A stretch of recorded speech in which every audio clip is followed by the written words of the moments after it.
Certified registered nurse anesthetists are advanced practice registered nurse anesthetists.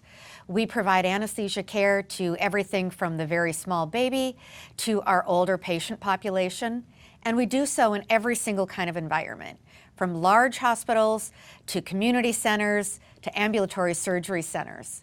We also are the primary provider of anesthesia care to all branches of the U.S. military and to our rural communities. CRNAs provide 50 million anesthetics per year in the United States currently.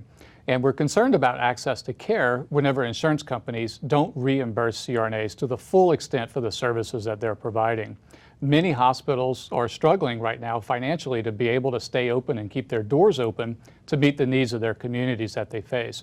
As Angie just mentioned, CRNAs are often the sole providers in rural communities all across the United States. We're also the majority provider at many inner city hospitals as well too. These are our most vulnerable patient populations, and CRNAs are there to meet those needs. When insurance companies, for example, Cigna just announced nationally that they're decreasing CRNA reimbursement for the services that we provide by 15%. Well, that 15% reimbursement is something that hospitals rely on to be able to keep their doors open to provide the services that their vulnerable communities need. Now tell us, since the laws to end provider discrimination are not being enforced, how does that impact CRNAs, medical professionals, facilities, and hospitals? So the first thing that I want to mention is the reason why they're not being enforced is that we're waiting for rules to come from the departments that have the biggest impact. And those include Labor, Treasury, and Health and Human Services. And similar to what Tracy said, is what we're seeing is those rural hospitals really do have a very tight margin. And a lot of their resources are coming from surgical services.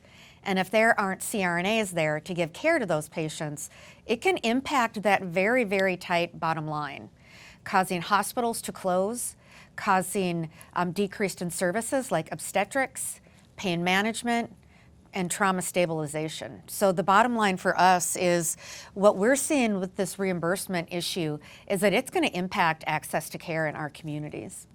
And Jerry, even right next door to Louisiana, for your viewers in the state of Texas, 2 hospitals recently are shutting their doors in the state of Texas due to financial resources and financial issues as well.